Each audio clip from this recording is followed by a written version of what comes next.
Bon. Yeah.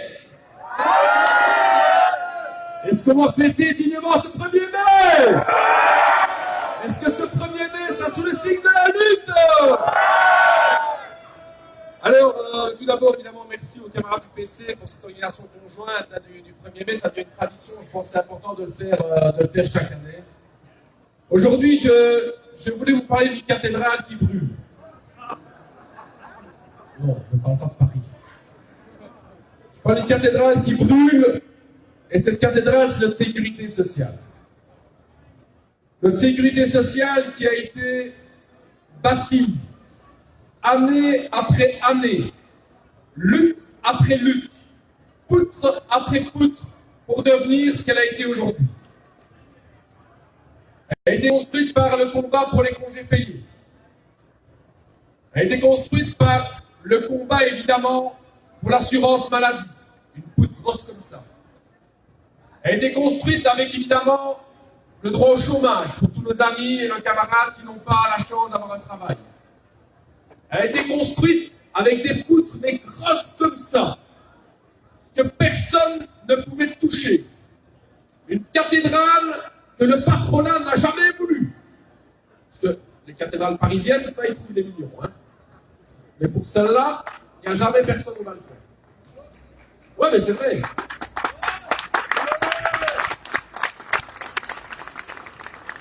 Et une cathédrale aujourd'hui que de plus en plus de partis veulent attaquer. Alors évidemment, les partis de la droite en premier. Les partis de la droite qui attaquent cette sécurité sociale. Un tax shift non financé qui coûte des milliards de sécurité sociale. Mais cette sécurité sociale, je vous le rappelle, c'est fondation. Et Dieu sait que la cathédrale, elle est grande, là, donc les fondations doivent être solides. Ce sont les cotisations sociales. Des cotisations que tous les travailleurs ont décidé de mettre ensemble dans un seul pot, qu'on appelle la sécurité sociale. Et aujourd'hui, chers amis, chers camarades, c'est avec plaisir, je vous le dis. Allez lire en détail tous les programmes électoraux de tous les partis. Tous les partis traditionnels, et je ne vais pas faire l'offense de les citer, mais tous les partis traditionnels ont repris dans leur programme des diminutions de cotisations sociales. Certains pour donner directement au patronat, certains pour favoriser certains secteurs, certains types de jobs, mais tous sont d'accord de diminuer les cotisations sociales. Et bien pour nous, chers amis, chers camarades, nous sommes très fiers de présenter aux électeurs le seul programme qui dit clairement qu'il faut arrêter de diminuer les cotisations sociales pour refinancer notre sécu. C'est le programme du PTB, camarades.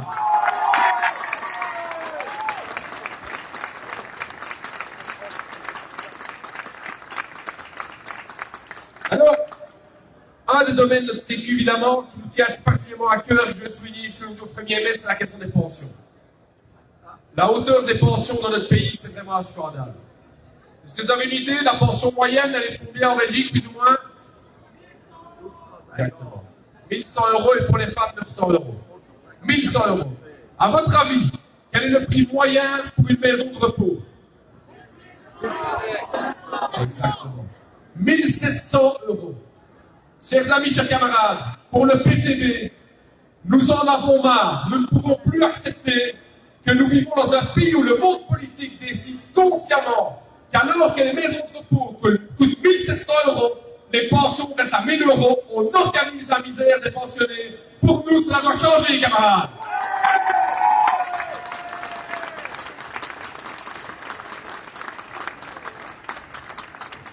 D'ailleurs, sur les pensions, ils sont mal. Hein. Ils sont mal sur les pensions. Il y en a un qui est un peu plus mal que les autres. Je ne peux pas parler de lui. Daniel Barclay. Vous n'avez pas, je sais pas si vous avez remarqué, donc ils étaient à Zendog l'année passée là, pour faire le travail. Là, mais ils sont à Rue. Ça se rapproche. Ça se rapproche, c'est l'OMR. Ça se rapproche. Et Daniel Barclay, il n'a pas réussi à trouver un argument pour justifier ces mesures des pensions depuis 5-6 ans. Et voilà Tipa qui vient mentir. Et écoutez bien comment un ministre libéral ment, il dit partout autour de vous. Il va dire à la TV sur les plateaux, j'ai augmenté toutes les pensions minimales. Vous avez entendu ça? Oui, monsieur Barclay, j'augmente les pensions minimales, etc. Le problème, c'est toujours comme ça, comme dans les petits mots d'emploi. Hein. J'ai augmenté les pensions minimales, et puis en petit, il est mis pour les personnes qui ont une carrière complète. En tout petit, c'est écrit, tout petit. Eh bien, chers amis, Quand on sait que 3/4 des femmes n'ont pas de carrière complète, Monsieur Maclean, vous êtes un menteur et vous attaquez les pensions des femmes et c'est un scandale.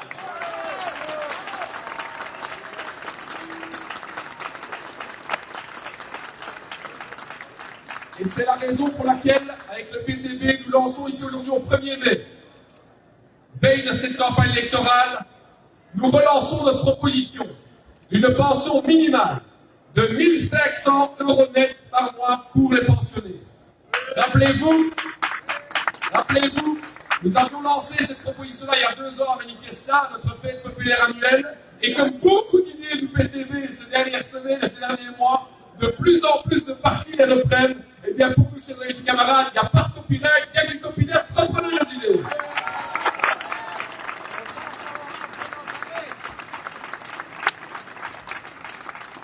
Alors, comme toujours, on va nous dire, mais Raoul, il n'y a pas d'argent. Comment tu vas payer tout ça? C'est toujours un peu la même question. Eh bien, écoutez, petit à petit, les bilans annuels des entreprises sont en train d'arriver. Hein.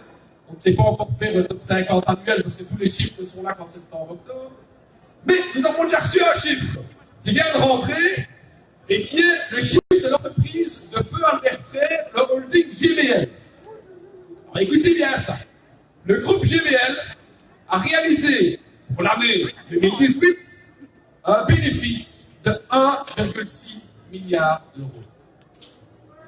Et combien le groupe GBL a payé d'impôts, à votre avis? 0 € d'impôts sur 1,6 milliard d'euros. Attendez, c'est pas tout. C'est pas tout. C'est pas tout. Alors, c'est pas tout. Parce que, comme vous le savez, vu qu'il y a eu des décès de la famille, à votre avis, combien a payé la famille d'Albert Frère en droit de succession? 0 € d'impôts. C'est ce qui a mené, et c'est du jamais vu dans l'histoire de ce groupe. Il y avait une assemblée générale la semaine passée des actionnaires du groupe GBL. Donc, ce 500 mecs, vous en faites pas partie, hein, je vous le dis tout de suite. Voilà. Nous non plus.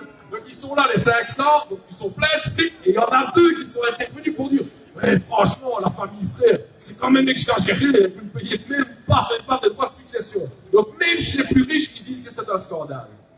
Eh bien, chers amis, chers camarades, pour nous, ce genre de ristournes fiscales qui font que ces multinationales payent moins d'impôts que n'importe quel PME ici dans les zones liégeois, que n'importe quel petit indépendant, que n'importe quel travailleur ici, nous disons stop à toutes ces ristournes fiscales, camarades.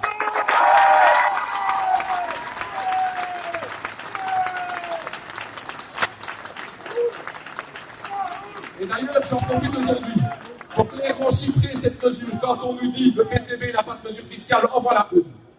En réduisant toutes ces niches fiscales à 0, nous pouvons récupérer 3 milliards d'euros. Ça, c'est une alternative. 3 milliards d'euros qui peuvent être également être réinvestis au niveau des pensions pour la pension à 1 500 €. Ça, c'est une alternative fiscale claire. Qu'on arrête de nous dire qu'il n'y a pas d'argent en Belgique. 12 000 nouveaux millionnaires par an en Belgique et on nous dit qu'il n'y a pas d'argent. C'est inacceptable. Nous proposons clairement aujourd'hui la suppression des niches fiscales pour les multinationales qui rapportaient 3 milliards d'euros.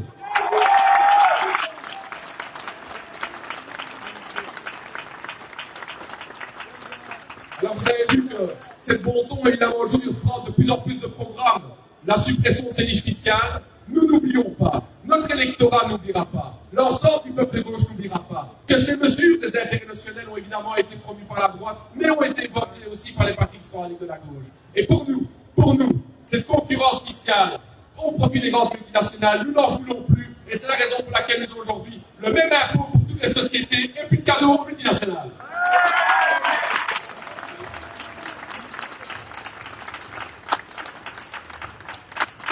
Alors, je ne pouvais évidemment pas aborder ce 1er mai sans souligner ce fait incroyablement nouveau qui n'était pas encore présent le 1er mai l'année passée et qui a vraiment jailli aujourd'hui en Belgique d'une manière formidable. C'est évidemment la lutte des jeunes. La lutte des jeunes, et vous savez, on a beaucoup ici aujourd'hui qui sont présents, et je les salue et je remercie tous ces jeunes qui sont venus rejoindre le PTB ces derniers mois. Franchement, vous êtes bienvenus. Vous êtes bienvenus. Le PTB, c'est votre parti, prenez-y votre place, mettez-vous à l'aise, vraiment. On a besoin de tous ces jeunes. Et ce qui est formidable dans cette lutte des jeunes, c'est qu'ils ont réussi vraiment à matérialiser ce que depuis 4 ans et demi nous disions avec Marco au niveau du Parlement et Frédéric au niveau du Parlement wallon, c'est de dire que le centre de gravité de notre démocratie, le rapport de force, le cœur même où se créent les politiques sociales, le cœur même où se crée l'ensemble de ces politiques, c'est pas dans les parlements qu'elles se fait, c'est dans la rue. En l'espace de 3 mois, les jeunes ont imposé au niveau du Parlement un débat que personne ne voulait avoir. Et je vous le dis, hein, en octobre-novembre, ça parlait des objectifs climatiques, c'était Europe à la poubelle, hein, personne n'en parlait. En 3 mois, les jeunes ont mis l'agenda sur la table. C'est bien la preuve que la lutte peut servir à quelque chose. Mais s'il y a quelque chose qui m'énerve, c'est ceux qui vont aller dire ouais, mais la question climatique, c'est au-dessus des partis, c'est au-dessus de la gauche et de la droite. Il y en a même qui sont fait spécialistes d'être ni gauche ni droite. C'est bien souvent à être ni gauche, hein, dans Marie-Claire. Mais rien n'est moins vrai, évidemment. Bien sûr qu'il y a une gauche et une droite sur la question climatique. Bien sûr qu'il y a un enjeu de lutte de classe de savoir, à savoir qui va payer pour la nécessaire transition écologique. Qui va payer ça? Et là, je vais vous le dire, il y a une véritable hypocrisie au niveau politique actuellement. 20 novembre l'année passée, les 4 partis traditionnels, allez voir sur le site de la Chambre, je ne vous raconte pas de carabistouille. Les 4 partis traditionnels ont voté une résolution qui demande la mise en place en Belgique d'une taxe carbone, d'une contribution carbone. C'est en gros ce que Macron a mis en place au niveau de la France. La ministre Marguerite a calculé que ça coûterait plus ou moins 230 € par an par ménage. Une taxe carbone. Les 4 partis ont signé ça. Mais dans les programmes électoraux, allez lire. Quand vous avez élu pour les cotisations sociales, hein, comme je dis tantôt, continuez à lire. Pas homme sur cette taxe carbone.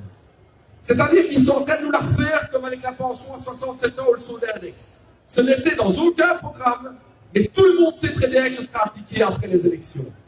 Eh bien, pour nous, chers amis, chers camarades, notre programme, c'est le vrai programme. On ne ment pas aux gens. Notre programme, c'est ça l'en est. Avant les élections, qu'après les élections, pas de taxe carbone en Belgique, camarades.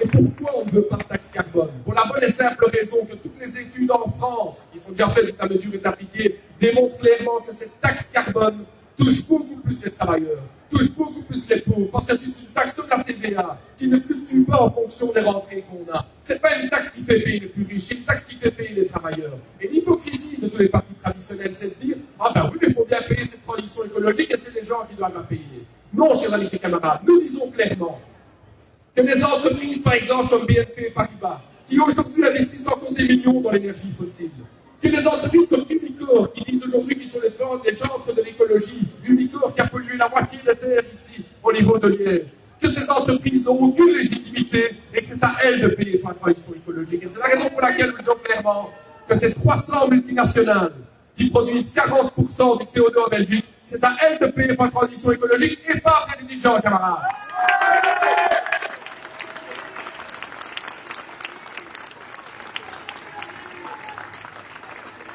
Alors, le moment est évidemment crucial. Le moment est crucial parce que dans 4 semaines, on ira voter. Dans 4 semaines, on ira voter et vous le savez, pour la première fois depuis 20 ans, une véritable percée majeure dans les différents parlements, d'une gauche authentique, d'une gauche marxiste qui dit clairement où sont les problèmes, que le problème est le système capitaliste et pas uniquement les petites fournitures sur les côtés. Cette percée est possible. Mais pour ça, on aura besoin de vous tous, d'aller discuter autour de chez vous, chez vos amis, chez vos cousins, chez vos ex. Pas trop, hein, pas trop. J'en vois déjà qui vont des excuses. Ouais, Raoul m'a dit, je peux y aller. Attends, on se calme. Je dis juste à tout le monde, vous connaissez. Dites partout autour de vous que le vote pour le PTB sera un vote utile. Il sera un vote utile parce que c'est un vote de conviction. C'est un vote d'un parti qui a des principes. On nous dit beaucoup, ah oui, mais est-ce que vous allez prendre vos responsabilités? Bien sûr, on va prendre vos responsabilités. Bien sûr que nous voulons peser sur l'exécutif. Bien sûr que notre façon, c'est de diriger la société dans la direction que nous voulons aller. Mais pas à n'importe quel prix. Pas à n'importe quel prix. Ça fait 25 ans. 25 ans qu'on nous bassine qu'il n'y a pas d'alternative. There is no alternative. Tina. Que les partis de gauche, au nom de il n'y a pas d'alternative, votent une chasse aux chômeurs. qu'une partie de gauche disent au monde alternatif, c'est les contacts qu'il faut appliquer. Pour faire des coalitions en tout cas. Nous avons des principes, nous avons des points de rupture. Pour nous, il était indispensable, j'ai dit ses camarades, que la pension à 1500 €. Il est indispensable pour nous que ces niches fiscales soient complètement supprimées pour les multinationales. Il est indispensable que cette austérité européenne qui a été signée par les 4 partis traditionnels, nous la faisons sauter pour investir dans la transition écologique.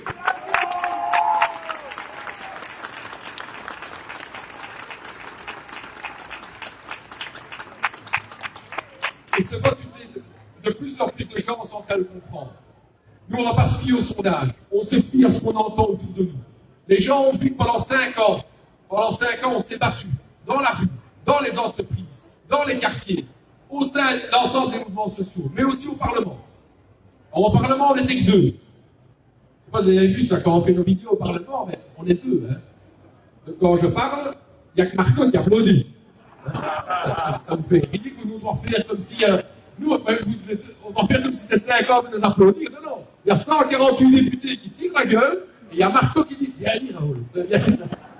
Mais rien que pour sa camarade, ce serait bien qu'on soit plus de 5 la prochaine fois. Hein.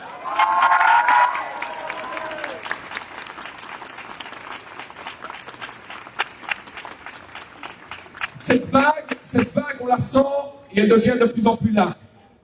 Et hier, c'était vraiment avec un grand honneur, hier, on a pu rendre public un appel de personnalités de plein d'horizons différents pour appeler à voter PTB. Je parle notamment de Paul Lotens, ancien secrétaire général de la centrale générale FGTB, un véritable militant combatif qui a vu sur le terrain que le PTB est un parti de principe qui a aidé tous ses camarades dans le secteur de la construction, dans le secteur de la chimie, dans le secteur de la centrale générale à appeler à voter pour nous. C'est un honneur pour nous d'avoir quelqu'un comme Josie Dubié, ancien sénateur écolo, de combat sur le terrain qui fait un appel à voter. Mais évidemment, et là évidemment c'est le cœur qui parle, et je crois que tout le monde peut parler en mon nom au niveau du PTB, c'est un honneur pour nous d'avoir aussi cet appel à voter de la part de Karine Rousseau. Karine Rousseau, et on peut applaudir, une dame avec un cœur grand comme ça, qui s'est battue toute sa vie pour la justice de classe. Une dame qui s'est battue toute sa vie pour les vraies valeurs de gauche. Quelqu'un qui a vraiment des valeurs à tout prix. C'est vraiment un honneur pour nous, Karine. Merci beaucoup. On va être tout près de digne de ton appel à voter pour vraiment percer au niveau de la gauche.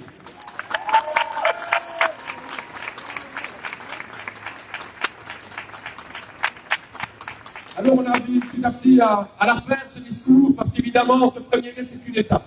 C'est une étape, et je voudrais vous appeler déjà à vivre aux prochaines étapes, parce que les 3 semaines et demie à venir, elles vont être choules. Hein. Ça, je vais vous le dire, ça, vous allez voir, ça, mais je crois qu'on l'aime bien, t'as raison. Premier rendez-vous, je vous le fixe tous. Le samedi 11 mai, à partir de 15h, et avec meeting à 19h sur la place Saint-Léonard, un meeting électoral du PTB de Chaumoulin, de chez Chaumoulin, tous vous êtes invités, à 19h.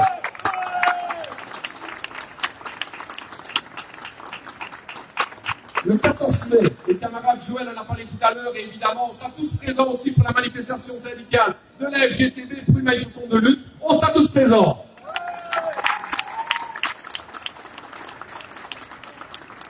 Et surtout, le 26 mai, n'oubliez pas de vous réveiller.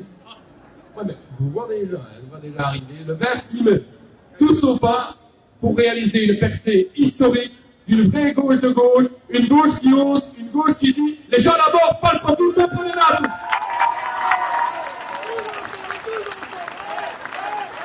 Tous ensemble, tous ensemble. Tous ensemble, tous ensemble. Tous ensemble, tous ensemble.